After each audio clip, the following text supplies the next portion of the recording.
Côté maman, comment il est? Bien gaillard retrouve Azat aujourd'hui, mais j'espère que Zat l'est bien.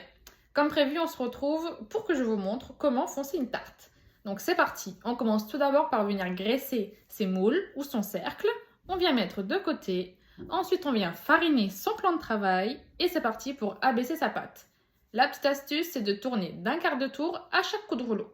Pour savoir si celle-ci est bien régulière partout, je viens passer ma main sur ma pâte et c'est comme ça que je vois si oui ou non elle est régulière. Ensuite, je viens découper légèrement plus grand que mon cercle, on enlève l'excédent et c'est parti. La première méthode, c'est de ramener ta pâte à l'intérieur de ton cercle et tu vas venir appuyer à l'aide de tes pouces au fond de celui-ci pour pouvoir créer un angle droit entre ton plan de travail et ton cercle.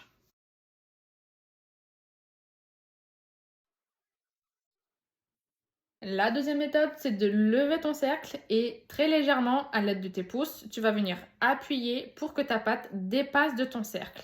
Et lorsque tu vas revenir appuyer ton cercle sur ton plan de travail, celui-ci va créer un angle droit. Ensuite, on va venir ébarber. Donc, comme tu peux le voir, cela signifie de couper l'excédent de pâte avec un petit couteau et un geste bien précis et toujours vers l'extérieur. Pour un grand cercle, même procédé, on vient abaisser sa pâte. Ensuite, on vient l'enrouler dans son rouleau et on vient dérouler sur son cercle délicatement. Et le même principe, j'emmène ma pâte à l'intérieur de mon cercle et j'appuie dans l'angle pour pouvoir créer un angle droit. On sait que notre angle droit est fait lorsqu'on voit ce trait satisfaisant qui nous prouve que notre pâte forme bien un angle droit.